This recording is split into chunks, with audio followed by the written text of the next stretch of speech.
सोलापूर शहरातील होटगी रोडवरील किर्लोस्कर कंपनी समोर असलेल्या शंकरनगर परिसरात आज संध्याकाळी 8 वाजण्याच्या सुमारास एका भंगार दुकानाला अचानक आग लागली। काही वेळातच आगीने मोठे रूप घेतल्याने परिसरात खळबळ उडाली।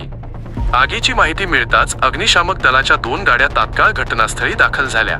आग आटोक्यात आणण्यासाठी अग्निशामक दलाकडून प्रयत्न सुरू आहेत। याचवेळी पोलीस प्रशासनही घटनास्थळी पोहोचले असून नागरिकांच्या सुरक्षिततेसाठी परिसरात बंदोबस्त ठेवण्यात आला आहे। आगीमुळे परिसरात मोठ्या प्रमाणात धूर पसरला, त्यामुळे होटगी रोडवर मोठा वाहतूक जाम निर्माण झाला। वाहनांच्या लांबच लांब रांगा लागल्या असून नागरिकांना मोठ्या अडचणींचा सामना करावा लागला। या आगीचा परिणाम वीज पुरवठ्यावरही झाला आहे। मजरेवाडी ते कारखाना परिसर तसेच सोलापूर विमानतळासह आजूबाजूच्या अनेक भागांचा वीज पुरवठा तात्पुरता खंडित करण्यात आला आहे। संभाव्य धोका टाळण्यासाठी हा निर्णय घेण्यात आला आहे। सुदैवाने या आगीत कोणतीही जीवितहानी झाल्याची माहिती नाही।